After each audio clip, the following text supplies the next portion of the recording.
Hey everybody, happy Wednesday. Thanks for being here. Um Happy to see Joshua's back. Welcome back from we'll call it a sabbatical. I hope all has been well with you. Hello Roscoe, Chris, Film Noir Buff. Today so if this is your first stream, we are streaming Dragnet every Monday, Wednesday, and Friday at 9 a.m. Pacific until we've listened to all 310 episodes currently available. Today we're going to be listening to episode 69. The title is The Big 38. This was originally aired October 5th, 1950. And the week the episode aired, there was quite a bit going on. The first telephone answering machine was created by Bell Laboratories. The Yankees won their second consecutive American League pennant. The wife of Henry Ford, Clara Ford, who was a suffragette, and that's the main thing. She died at 84. The Grand Ole Opry was first broadcast on television. WSMTV Channel 4 in Nashville began broadcasting. Several other baseball milestones. Connie Mack retired as the longest-serving manager in Major League Baseball history. He was a manager for 49 years. The New York Giants beat the Cleveland Browns 6-0, set a Browns club record for fewest points scored by both teams. However, the Browns would go on to win the NFL championship that year. Crazy given how long the Browns have been without a championship in recent history. The Phillies that year, so October 1st, the same week, again, all these things are happening the same week. The Phillies won the National League pennant. South Korean troops crossed the 38th parallel into North Korea in the middle of the Korean War. Charles Schulz published the first strip of what later became Peanuts. It was called Little Folks when it first started. And the Boston Celtics drew lots out of a hat for 3 members of a defunct Chicago Stags basketball franchise, and they hit the jackpot with future 6-time NBA champion Bob Cousy. And the Cleveland Browns played the Pittsburgh Steelers for the first time, and they beat them 30-17. So, busy week in history. I'm going to share my screen out. Welcome, Keltoid. Welcome, Sam. Welcome, Chris. If I skipped your name, I'm sorry. I'm going to share my screen out, and we will listen to today's show. I'm going to have... Oh, I didn't have my thing up. Sorry, guys. See. Let me call out. If you want to participate in the chat, you can either scan this QR code or you can go here to youtube.com/@OTRGold to join the chat. And we'd love to have you here. It's always a fun time. If it's a relevant comment to the episode, I'll highlight it down below. Otherwise, it'll just stay over here on the side, but you'll see them come through, and it's a fun time. So cool. Give me 1 second, we'll get started.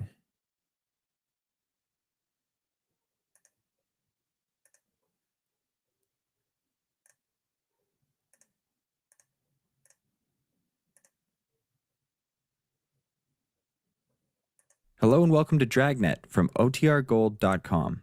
This episode will begin after a brief message from our sponsors. The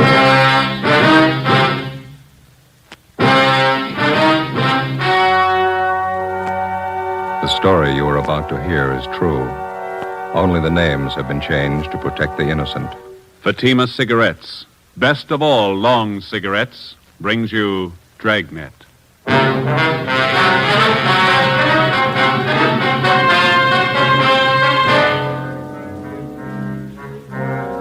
You're a detective sergeant. You're assigned to robbery detail. A store clerk has been murdered, shot to death in a robbery. The holdup man is described as tall, well-dressed. He escapes in a taxicab. Your job, get him.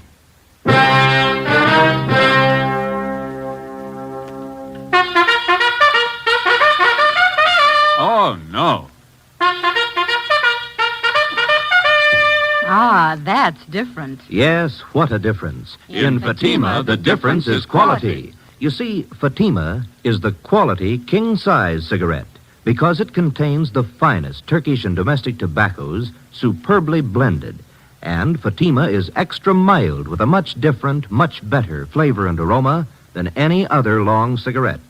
Because of its quality, its extra mildness, its better flavor and aroma, Fatima has more than doubled its smokers coast to coast. Fatimas cost the same as other long cigarettes, but your first puff will tell you... Ah, that's different. Yes, in Fatima, the difference is quality.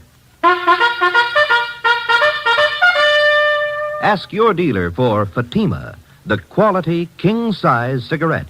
Best of all long cigarettes. Start enjoying Fatima tomorrow.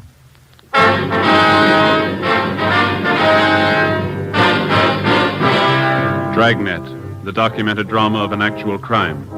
For the next 30 minutes, in cooperation with the Los Angeles Police Department, you will travel step by step on the side of the law through an actual case from official police files. From beginning to end, from crime to punishment, Dragnet is the story of your police force in action. It was Friday, August 17th. It was hot in Los Angeles. We were working the night watch out of robbery detail. My partner's Ben Romero. The boss is Captain Walker. My name's Friday. It was 8:35 p.m. when we got to the Church of St. Damien, the vestibule.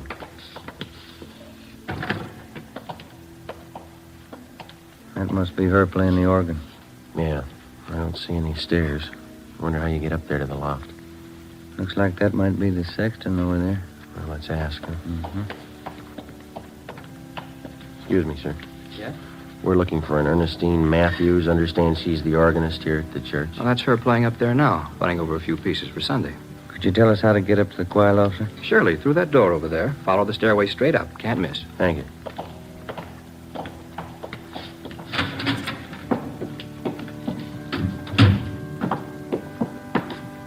Sure has been a long time. Yeah, what's that? Climbing stairs to a choir loft. Sang a lot in church when I was a kid. Boy soprano. All right? They finally threw me out. Voice change.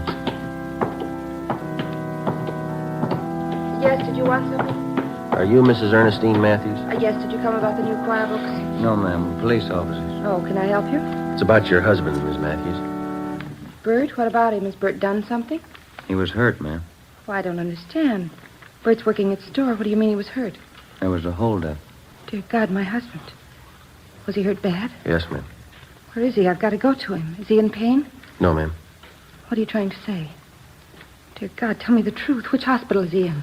They took him to Georgia Street. They helped him all they could. You're not trying to tell me Bert's dead? You're not trying to tell me that, are you? I'm sorry, ma'am. In the past 16 days, 7 armed robberies had been committed, apparently by the same man. The suspect was described by victims as tall, heavily built, and very nervous. He was armed. It's cold logic that every suspect who's armed in the commission of a robbery is a potential killer. It's a fact that's been proved 100 times over. The man we were after had proven it again. We'd used every means at our disposal to identify him, through the Stats Office, the Record Bureau, latent fingerprints, through informants and witnesses. We'd gotten out an APB on him containing his description and his method of operation. We'd maintained stakeouts. We hadn't reached him in time. Early that evening, a downtown grocery store had been held up. One of the clerks, 31-year-old Bert Matthews, failed to empty the cash register quickly enough, and the bandit shot him 3 times through the chest. He died almost instantly, and the holdup man escaped. There was only one witness, another clerk who had been on duty in the store with Matthews at the time of the holdup. His name was Jess Tallman. He was brought to the city hall, where we questioned him further. Did you see Bert's wife? Does she know? Yeah, we dropped off at the church on the way in. Drove her to her sister's place. Still can't get it through my head. One minute I was talking to Bert, next minute he was dead. It's kind of hard to take, you know. I'd like to go over that description of the holdup man. You were pretty upset out there at the store. Do you feel up to it now? Yeah, I'm okay. All right, now you just take it easy. Tell us everything you remember and take all the time you need. Well, I know he was a big guy. Over 6 foot anyway, I'm sure of that. He had a good build, too. Wasn't skinny. How about his face, Jess? Did you get a good look at it? Yeah, I did. It was thin, and he kept working it around, you know, twitching like a guy who was plenty nervous. Mm-hmm. Can you tell us anything else about it? He was young, about 21, I'd say. Had dark color eyes. That's about all I'd swear to, Sergeant. He had a hat on, I know that. Mm-hmm. How about the rest of his clothing? I wouldn't be sure about it. Could have been a gray coat, blue coat, I don't know. I wouldn't want to give you a bum steer. Did you get a look at the gun? I couldn't miss that. It was a big one. It wasn't shiny. It was kind of dark blue color. I can see the guy now walking in the store and pointing it at Bert. What time was that again, Jess, when the bandits showed up? Just about 7:30. Bert was behind the counter. I was in the back stacking the shelves. The guy just walked in, pointed the gun, said, "Give me the dough." I heard him say that. Mm-hmm. Bert was kind of surprised. He just stood there for a minute, and the guy said, "Hurry up, give me the dough." And Bert said, "Okay, you can have everything." And he reached to get the dough from the cash register. And that's when the guy did it. He hit Bert right in the chest. What happened then? Bert moaned a little and fell down on the floor. I got so mad I started running for the guy, but he swung around at me with a gun and said, "Stay where you are." Yeah. I didn't want to get killed. I stopped. You can't blame me for that, can you? Did you follow the man when he left? Well, you see, he backed out of the store, and when he got to the sidewalk, he jammed the gun in his pocket and ran down the street. I ran out after him, saw him jump in a taxi cab and take off. Did you get the cab's number? Well, he was too far away for that, at least halfway down the block. I know somebody else must have been driving it, though. How do you know that? The cab was already moving when the hold-up guy jumped in. He got in the front seat. How do you know it was the front seat and not the back? The way those cab doors open, you know. Front doors swing out to the left, back ones swing out to the right. That ties in, Joe. Used the same MO on those holdups last week. Yeah. You got anything else to add, Jess? Anything you think we ought to know? It's about the size of it, Sergeant. You don't think I'm yellow, do you? Well, how do you mean? I mean, because I stopped when he pointed the gun at me. Guess I should have grabbed him, but that gun looked as big as a cannon. Let's face it, I'm not that much of a hero. Oh, I'll put in with you, Jess. Huh? Neither am I. Along with a team of men from Homicide Detail, we continued our investigation of the holdup and killing. Ballistics reported that the slugs taken from the body of Bert Matthews had possibly been fired from a .38 caliber Colt revolver. The slugs were in good condition for identification. All the possible suspects picked from the mug books by the victims had been checked out. All of them had been cleared. Fingerprints left by the bandit at the scene of his latest crime were checked out. No make. We tried to check the taxi cab used in the escape. We got nowhere. The morning after the Matthews killing, we got a call from Sheriff's Homicide. We went across the street and checked with Inspector Bowers. Either one of you remember that case about 6 months ago, the Harry Solomon killing? Oh, yeah, Inspector. It's pretty vague right now. Your men handled it, a county case? Yeah, let me lay it out for you. It's just possible it might tie in with that killing you fellas had last night. And what's the angle? Harry Solomon was a taxi cab driver. The night of February 26th, somebody saw him pick up a fare at Sunset and Highland about 10:30 p.m. That's the last time he was seen alive. Yeah, I think I remember. The next morning, we found Solomon's body in a ditch out in the valley. 238 slugs in his head. Found his cab a few yards up the road, abandoned. Killer used a .38, same kind of gun used on last night's job. Here's something else that ties in. Yeah? A description of the passenger Solomon picked up at Sunset and Highland the night he was murdered. The last fare he ever handled. Mm-hmm. White male American. Over 6 feet tall, heavy build. Age, 20, 21, dark eyes. Had a dark suit on and a hat. Matches up all the way down the line. You had a robbery motive figured on the Solomon killing, didn't you? That's right. Except for a $5 bill hidden in his wallet, Solomon didn't have a penny of his receipts for the night. Might have been another reason behind the killing besides that. Yeah? It's just barely possible Solomon might have known the hold-up man, the guy who killed him. How do you figure? Solomon had been a cabbie for 14 years before he was murdered. From this hold-up man's M.O., using cabs for a getaway car, it's possible he might have been a cab driver at some time or other. You mean if the killer got in the cab and thought Solomon recognized him, was suspicious That's of him? right. Could have been reason enough for him to kill Solomon. I know there's a lot of coulds and ifs and maybes in it, but I thought you might be interested. Well, we'll check it out first thing.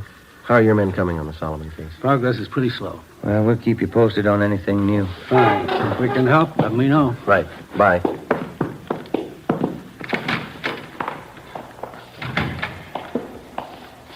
2 sets of 38 slugs. What do you think? Let's ask the crime lab. We put in a request to Russ Camp and Ballistics to check the 38 slugs found in taxi driver Solomon's body against those found in the body of grocery clerk Bert Matthews. Then we contacted the special agent at the taxi cab company. We asked him for pictures of all their drivers employed by the company during the past year who were 6 feet in height or over. He told us that they'd have a file ready for us the following morning. We drove back to the office and checked in with Russ Camp at the crime lab. He was examining the 38 slugs under the comparison mine. Just a few more minutes, fellas. Have a chair. Yeah, all right. Not much luck so far. No. No. Yeah. Well, that's it. Yeah? No make. These slugs come from two different guns. That night, 2 more armed robberies were committed. One at a liquor store, the other at a cafe. In both cases, the holdup man escaped in a taxi cab. The description of the man who robbed the liquor store matched that of the bandit who shot and killed Bert Matthews. The big switch came when we checked the cafe holdup. There, the victims described the suspect as short and fat with dark blonde hair. He had a deep scar on his chin. During the robbery, this suspect had become so nervous that he'd dropped his gun, but he'd succeeded in getting outside and escaping in a taxi cab before he could be apprehended. The gun was taken back to latent fingerprints and checked. It was clean. Russ Camp checked it through ballistics. Some days are like this, fellas. What do you mean? That cab driver, Solomon, was shot with a .38. Yeah? Bert Matthews was shot with a .38, a different one, though. Mm-hmm. This gun the bandit dropped tonight, it's a .38, too. Yeah, we know that. What are you getting at? Doesn't match either case. The next morning, we started working one of the few leads we had left. We drove down to the taxi cab company and collected the pictures of all the drivers that they employed during the past year who were 6 feet in height or over. There were 87 of them. We started checking them out. It's what the working detective calls legwork. It's slow and it's tedious, and you're not sure it's going to amount to anything even by the time you finish. 2 nights later, the taxi cab bandit hit again. His first repeater. A restaurant on South Figueroa. He'd robbed the same place less than 3 weeks before. Ben and I interviewed the manager, a Mr. Cavallo. Telling you, Sergeant, I can't take any more of it. Twice in 1 month. Yes, sir. Could we talk back there in one of the booths? Oh, yeah. Come on. You got a good look at the man, did you, Mr. Cavallo? 2 feet from him. Memorized his face from the first time. It's no joke, you know. So I have no time for the customers. I'm too busy opening the cash box for that thief. Yeah, sit down. Thanks. Well, and you're positive it's the same man who robbed you before. There's no question there, huh? None, I'm positive. And he used the same M.O., too. Yeah, sure. M.O.? What's that? Oh, excuse me. I mean, he used the same approach, the same method of operation. Everything was the same. The man, the gun, the taxi cab, everything. You didn't get the number of the cab, huh? I looked for it. I didn't see any. Must cover it up some way. Mm-hmm. Well, we've got some pictures here, Mr. Cavallo. I'd like to have you look at them. Just tell us if you recognize any of them. Well, I won't do any good. I already did that. They showed me pictures the last time. This is a different lot, sir. Oh, all right. Quite a few of them, huh? I'd like to have you check each one of them carefully, if you would. Just take your time. Yeah, we can't sit here without coffee. Natalie! Well, I wouldn't... Natalie! I don't care for anything. Yeah, don't be silly. You can't work without eating. Natalie! Yeah. Coffee, 3 cups. Okay. And now, where do I start? Well, these right here, if you'd just check these over, please. Uh-huh. No, not him. Uh-uh. Not him either. Oh, thank you. Thank you. Yeah.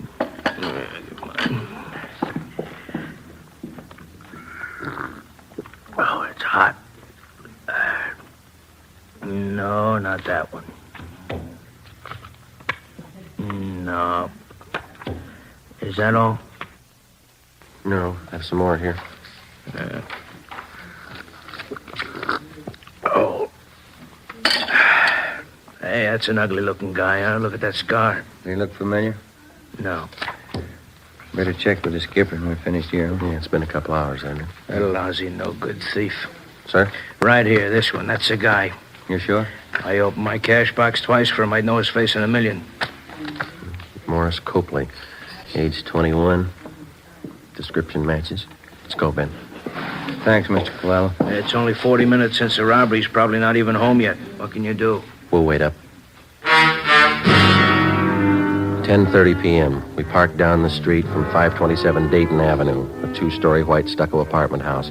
We checked the names on the mailboxes. Morris Copley's wasn't on any of them. We rang for the manager. Copley? Morris Copley? No, he doesn't live here. Never heard of him. I wonder if you'd take a look at this, ma'am. This picture, ma'am. You ever seen this man before? Well, let me get over here in the light. Let me see now. No, he doesn't live here. And you've never seen him before? No, I didn't say that. I just said he doesn't live here. And you have seen him before? I believe I might have, yes. Matter of fact, I'm sure of it. He's a friend of Mr. Tobin's, apartment 5. Comes to visit Mr. Tobin every now and then. Is this Mr. Tobin in now, ma'am? We'd like to talk to him. No, I'm afraid not. He works nights, never comes home before 2 a.m. Oh. Yeah, he's a cab driver.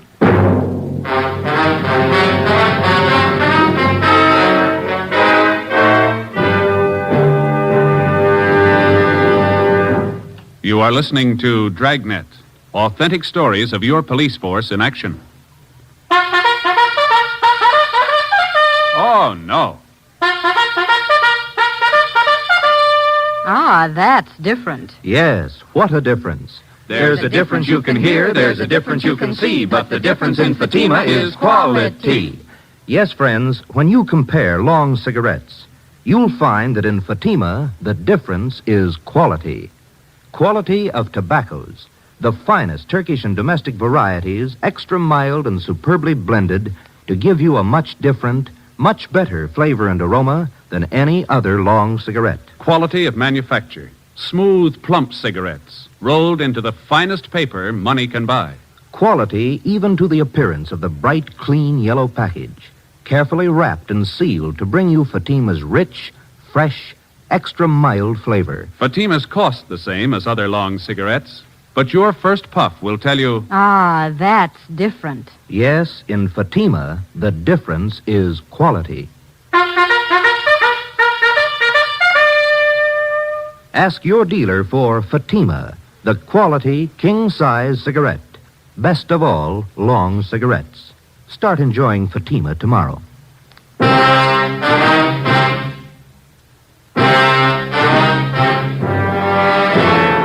10:45 p.m. In the presence of the manager, we made a search of the apartment registered in the name of Ralph Tobin, the man who was supposed to be a friend of the suspect, Morris Copley. We found nothing that would tie either of them up with the robberies and the killings. Before the manager returned to her apartment, we instructed her to say nothing about our being there in case Tobin or Copley returned. We called the office and told them we'd received an identification on Morris Copley. They checked them both through R&I. Neither had any criminal record. They got out an APB on Copley. We waited. Midnight came. Nothing happened. 1 a.m. 1:30. Still no sign of either man. 1:45. Somebody's coming around back, Joe. Yeah. Kitchen door.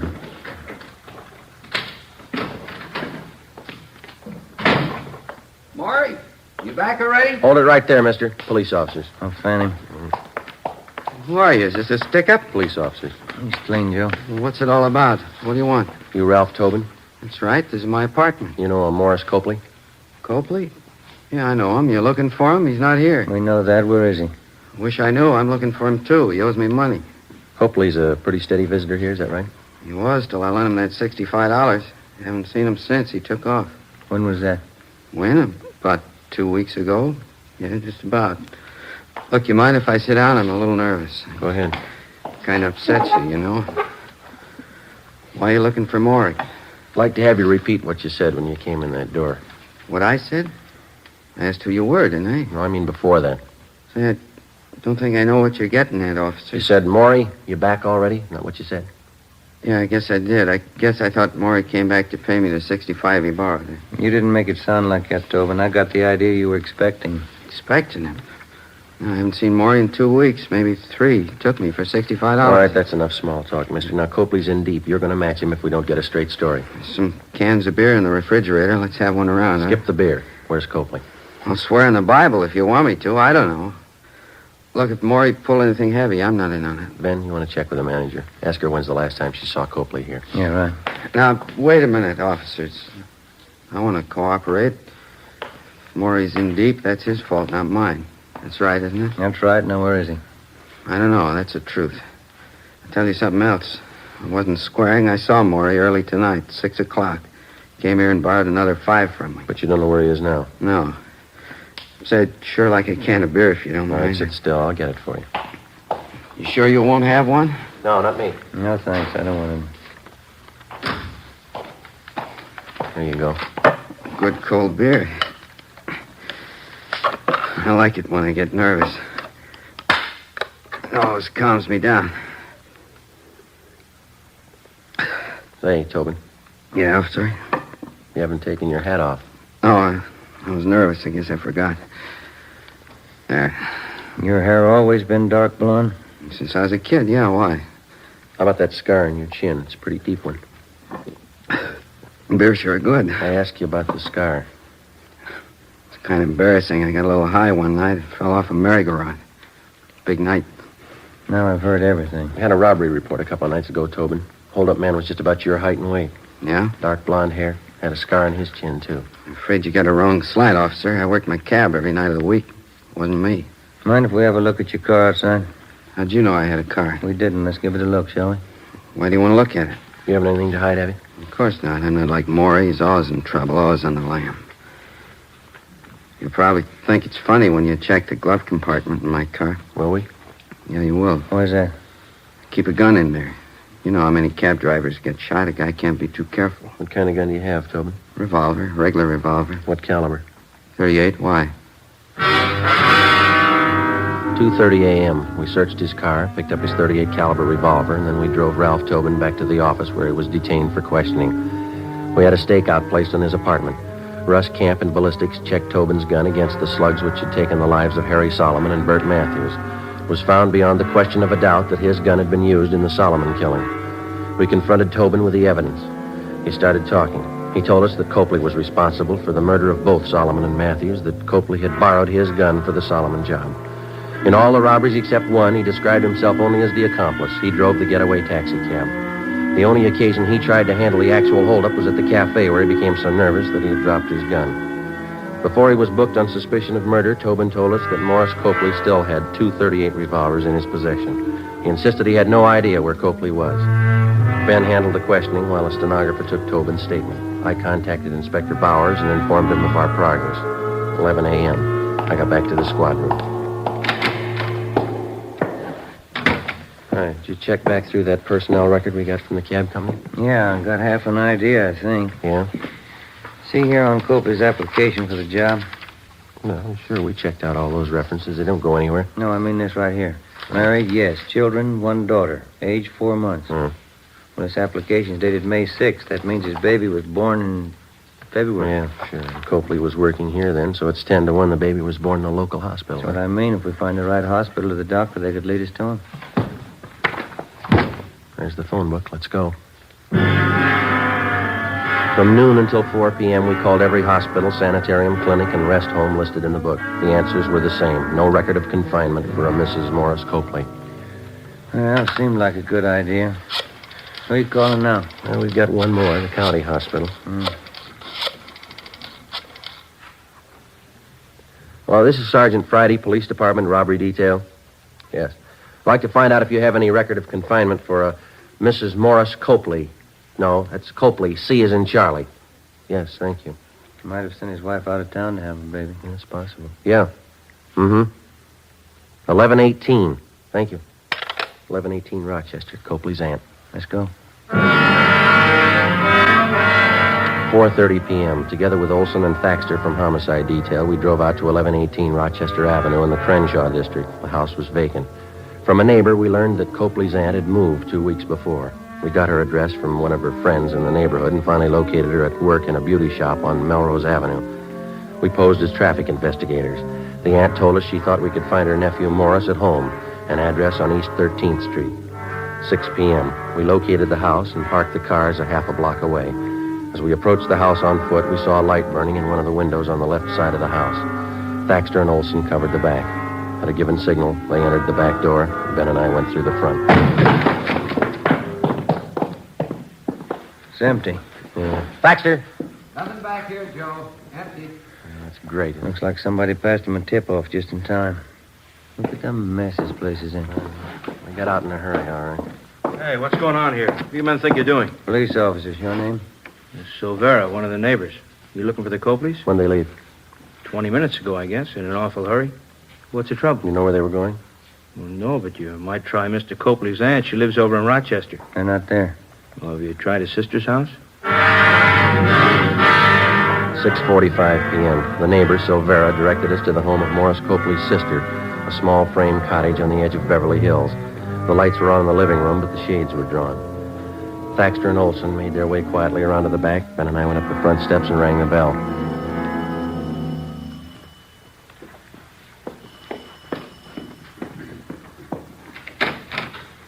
Yes? What do you want? You, Miss Copley? Yes? What is it? Police officers, ma'am. I'm sorry. Oh, he isn't here. Maury isn't here. We know he's here. Living room's empty. Must be in the back, Joe. You can't. He's in the bedroom with the baby. He's got a gun. You can't go in there. Where's the bedroom? It's the end of the hall there, that door. He was sleeping. I think he's awake now. The baby close to him? In the same bed. She's propped up on pillows right next to him. He's got that gun with him. Don't go in, please. Where's the bed situated in the room? It's right inside the door to the left. Oh, please don't go in. He won't care what happens to the baby. Ben, I'll open the door. You hit the light switch and cover me. Watch the baby.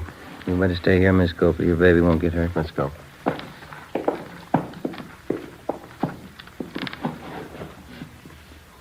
right, let's go in. All right, drop it, you. Grab the gun, Ben. Take it. All right, come on. I got it, Joe. All right, Copley, get him up. Come on up. Joe? Yeah, I got it. Just a little frightened, ma'am. She's all right. I'll kill you, Mary. You tell him where to find us, didn't you? I'll kill you for that. Maury, I swear I didn't. I swear. Lousy dame. Nobody else knows she's the one who told you, didn't she? No. Then who did? Who told you? You're looking at her. What do you mean? Your baby.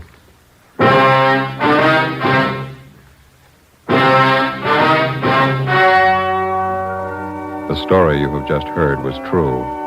Only the names were changed to protect the innocent. On December 16th, trial was held in Superior Court, City and County of Los Angeles, State of California. In a moment, the results of that trial. And now, here is our star, Jack Webb. Thank you. The working detective knows that there is one mark of identification that never changes, a man's fingerprints. The suspect may change his appearance in many ways, but his fingerprints always remain the same, a mark of identity that cannot be changed. When you compare Fatima with other long cigarettes, the difference is quality, a mark of identity which never changes. And Fatima is extra mild. If you're a long cigarette smoker like I am, smoke Fatima. They cost the same, but in Fatima, the difference is quality. Smoke Fatima.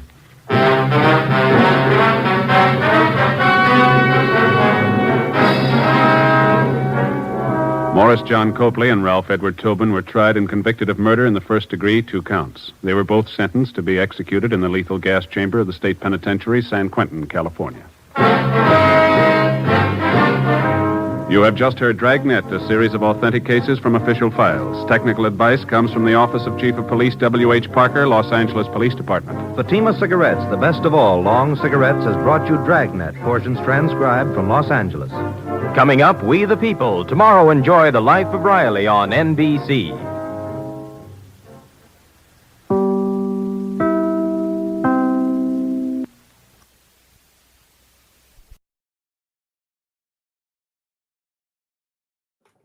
All right. Hope that everybody enjoyed that one. Hang on, let me do this. I had to do a typo. Fix a typo here. The chat's been going crazy this time. Lots of side chats about Orson Welles' War of the Worlds. We're planning a second live stream over here for a special live stream for October 30th. Stay tuned for more information on that. We got some other. It's just fun. I'm distracted sometimes by that. This is an episode I'm gonna have to go back and re-listen to because I was distracted by the chat, but distracted in a good way. So, cool. I mentioned in the chat, but I'll repeat it here at the end. I spoke again with Peggy Weber yesterday. She has her birthday on the 15th. She's turning 99 years old, and so tells me she's focused on that and planning that. But then after, she's open to chatting with us. I think it's going to be best to send her questions in advance. So I want to collect those. So if you have a question you would like me to ask her, please put it in after this stream is ended. Put the questions down below. Maybe I'll actually put a first comment saying like questions for Peggy Weber. You can put it down there in the comment. I will pull all those together and send it over. And then I also mentioned I've been in touch with the daughter of Peg Lynch. So Peg Lynch is known as um, the woman who invented sitcom. She created and starred in The Couple Next Door. That was her show. So her daughter is still alive and is actually has a YouTube channel. If you scroll down to the bottom of this one, OTR Gold, if you look at featured channels, I link out to the Old Time Radio Archive, which is my first channel, and then this Peg Lynch one because it's run by her daughter and she's got like a documentary that she's put together and other things. But I want to have her on, also learn more about her daughter. I mean her mother and her mother's work, and then have her daughter talk about the work she's doing today to keep her mother's work alive. So there. Let's see this. Addie's just joined. I forgot to get here at noon. I'm assuming my life is terrible. Well, you can watch the replay because I missed the story as well. I got to go back and listen to it, but thank you for being here. We got some fun stuff coming. This week, I'm working on actually getting some podcast content up on YouTube. So tonight, actually, let me remind you, tonight at 6 p.m., I'm launching another 24/7 stream. It's going to be The Adventures of Philip Marlowe. I'm also working on getting that whole podcast uploaded. So it's available in YouTube Music, but then you can also watch the videos online. So if you're a Philip Marlowe fan, stay tuned for that tonight. And then depending on how the podcast videos go, that's kind of an auto-generated thing that YouTube does when I give it the RSS feed. But depending on how people respond to that, I could potentially add more later. But these YouTube emojis that are popping up, these crying emojis, are making me laugh. They're so ridiculous. But anyway, cool. So I just love seeing everybody come back. Stream after stream is fun, and getting to know each of you little by little as you share more about yourselves on these chats. You're a fun group to be with. As I say frequently, thank you very much for being here. Have a great Wednesday, and I hope to see you tonight at 6. And if you can't make it, that's fine. We'll be doing our next Dragnet stream Friday at 9 a.m. So have a good one. Talk to you later.